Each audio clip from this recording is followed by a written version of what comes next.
সুপ্রিয় ভিউয়ার্স, বরাবরের মতো স্বাগত জানাচ্ছি নতুন আরেকটি ভিডিওতে। আজকের এই ভিডিওতে আমরা যে বিষয় সম্পর্কে আলোচনা করব সেটি হচ্ছে এইচএসসি বিএমটি দ্বাদশ শ্রেণী বা সেকেন্ড ইয়ারের জন্য 2025 সালের সিলেবাস অনুসারে যে ই মার্কেটিং বিষয়টি রয়েছে সেই ই মার্কেটিংয়ের যে সিলেবাস সেটি নিয়ে আলোচনা করব আজকের এই ভিডিওতে। তাই অবশ্যই আপনারা সম্পূর্ণ ভিডিওটি ধৈর্য সহকারে দেখার চেষ্টা করবেন।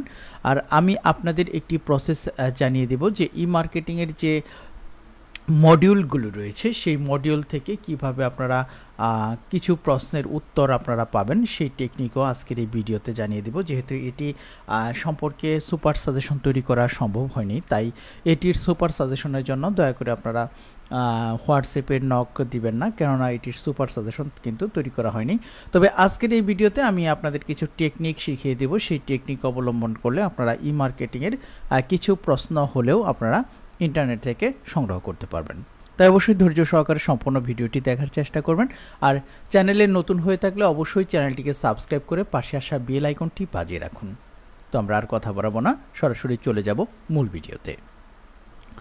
তো প্রথমেই যেটি পড়তে হবে আমাদের সেটি হচ্ছে মডিউল 1, ই মার্কেটের সম্ভাবনা ও সম্ভাবনা যাচাইকরণ। এটি আমাদের পড়তে হবে। এখান থেকে আমাদের কোন বিষয়গুলো পড়তে হবে সেগুলো আমরা একটু দেখে নেই। অধ্যায় 1, ই মার্কেট এবং এর সম্ভাব্যতা, সম্ভাবনা এবং কৌশলসমূহ। উপ অধ্যায় 1.1, ই মার্কেট পরিচিতি। প্রথমে ট্রেডিশনাল মার্কেটিং বা প্রচলিত বাজার ব্যবস্থার সংজ্ঞা, ই মার্কেট মার্কেটিং এর সংজ্ঞা, ট্রেডিশনাল মার্কেটিং এর বৈশিষ্ট্য, ই মার্কেটিং এর বৈশিষ্ট্য, ট্রেডিশনাল মার্কেটিং এর সুবিধা সীমাবদ্ধতা, ই মার্কেটিং এর সুবিধা সীমাবদ্ধতা, ট্রেডিশনাল মার্কেটিং এর প্রচলিত বাজার ধারণা, ই মার্কেটিং এর ধরন, মার্কেটিং এর 4P এবং 5C, ই মার্কেটিং এবং ট্রেডিশনাল মার্কেটিং এর মধ্যকার পার্থক্য। এরপর আমাদের যে বিষয়টি পড়তে হবে সেটি হচ্ছে মডিউল 1 এর উপ অধ্যায় 1.2, মার্কেটিং এর লক্ষ্য নির্ধারণে প্রয়োজনীয় ধাপসমূহ, তথ্য উপাত্ত প্রসেস সংশ্লিষ্ট সফটওয়্যার পরিচালনা ও ব্যবহার, নির্দিষ্ট গ্রাহক নির্ধারণ করার পদ্ধতি, ট্রেডিশনাল মার্কেটিং এর কৌশলসমূহ, ই মার্কেটিং এর কৌশলসমূহ। এখন আমরা দেখব মডিউল 2, সোশ্যাল মিডিয়া মার্কেটিং সম্পাদন। এখান থেকে আমাদের তত্ত্বীয় যে অংশটি রয়েছে সেটি আমাদের পড়তে হবে। তো তত্ত্বীয় অংশটি আমরা একটু দেখে নেই। সোশ্যাল মিডিয়া মার্কেটিং কাকে বলে বা কি, ই কমার্স ব্যবসায় সোশ্যাল মিডিয়া মার্কেটিং এর গুরুত্ব, সোশ্যাল মিডিয়া এর গুরুত্ব, ফেসবুক পেজ সেট আপ করার পদ্ধতি, অর্গানিক প্রচারের জন্য কন্টেন্ট, ছবি ভিডিও GIF পোস্ট করার পদ্ধতি, ফেসবুক অ্যাড ম্যানেজার অ্যাকাউন্ট তৈরি করার পদ্ধতি, professional Instagram account set up তৈরি করার পদ্ধতি। এরপর উপ অধ্যায় 2.5, প্রফেশনাল লিঙ্কডইন পেজ অ্যাকাউন্ট তৈরি করার পদ্ধতি, লিঙ্কডইন পেজ সেট আপ তৈরি করার পদ্ধতি, অর্গানিক প্রচারের জন্য কন্টেন্ট, ছবি ভিডিও GIF অর্থাৎ গিফ পোস্ট করার পদ্ধতি। এরপর রয়েছে সোশ্যাল মিডিয়া মার্কেটিং এর প্রচারণায় ইউটিউব, প্রফেশনাল ইউটিউব চ্যানেল তৈরি করার পদ্ধতি, ইউটিউব চ্যানেল সেট আপ করার পদ্ধতি, অর্গানিক প্রচারের জন্য ভিডিও পোস্ট করার পদ্ধতি, ভিউয়ার বৃদ্ধির জন্য ভিডিও অপটিমাইজ করার পদ্ধতি। এরপর আসে মডিউল 3, ইমেল মার্কেটিং সম্পাদন। এখান থেকে আমাদের যে তত্ত্বীয় অংশ, ইমেল মার্কেটিং কি, ইমেল মার্কেটিং এর সুবিধা, ইমেল মার্কেটিং এর বৈশিষ্ট্য, ইমেল মার্কেটিং এর ধাপসমূহ। এরপর মডিউল 4, সার্চ ইঞ্জিন অপটিমাইজেশন বা SEO কার্যক্রম পরিচালনা।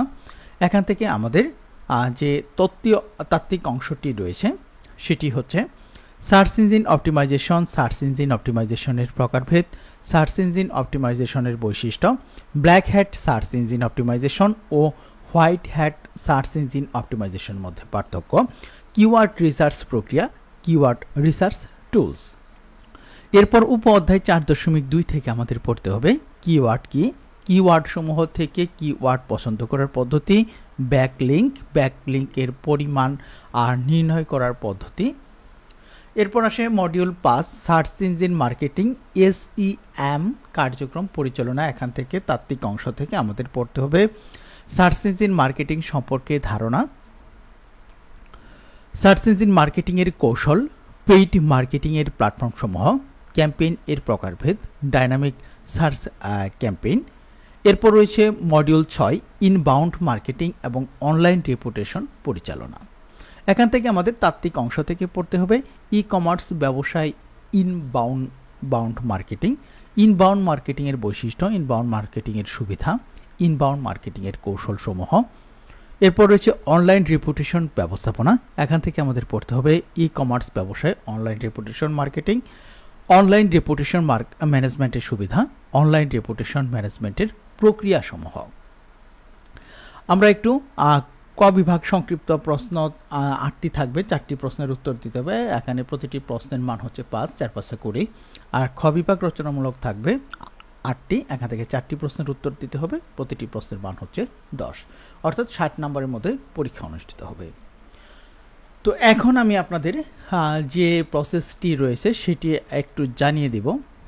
এখান থেকে আপনারা সমস্ত যে সিলেবাস রয়েছে সেই সিলেবাসের যদিও সকল প্রশ্ন পাবেন না, তারপরেও কিছু প্রশ্ন কিন্তু আপনারা পেয়ে যাবেন। যেমন আমরা প্রথম মডিউলে একটু দেখে নিই, যেমন ট্রেডিশনাল মার্কেটিং এর সংজ্ঞা। আমরা সরাসরি গুগলে আসব, গুগলে এসে আমরা এখানে টাইপ করব, অবশ্যই বাংলা কিবোর্ড ব্যবহার করবেন। ট্রেডিশনাল মার্কেটিং এর সংজ্ঞা দিয়ে যদি আপনি সার্চ করেন, এই যে প্রথমে এখানেই রয়েছে ট্রেডিশনাল মার্কেটিং এর যে সংজ্ঞা সেটি আপনারা দেখে নেবেন।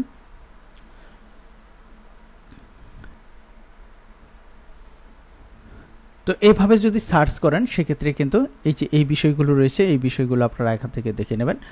তো অর্থাৎ তথ্য অংশ থেকে যে প্রশ্নটি আপনি সার্চ করতে চান সেই প্রশ্ন সরাসরি আপনি গুগলে সার্চ করে দেখতে পারেন। আমি আশা করব অনেক প্রশ্নের উত্তর কিন্তু আপনি এখান থেকে পেয়ে যাবেন। তো এইভাবে গুগলে সার্চ করে আপনারা কিন্তু কিছু প্রশ্ন আপনারা পড়তে পারবেন। যদিও সম্পূর্ণ প্রশ্নগুলো পাবেন না, তারপরেও কিছু প্রশ্ন, বেশ কিছু প্রশ্ন কিন্তু আপনারা এরকম করে গুগলে সার্চ করে আপনারা পড়তে পারেন। তো সুপ্রিয় ভিউয়ার্স, আজকের এই ভিডিওটি এই পর্যন্তই। ভিডিওটি যারা দেখলেন তাদেরকে অসংখ্য ধন্যবাদ।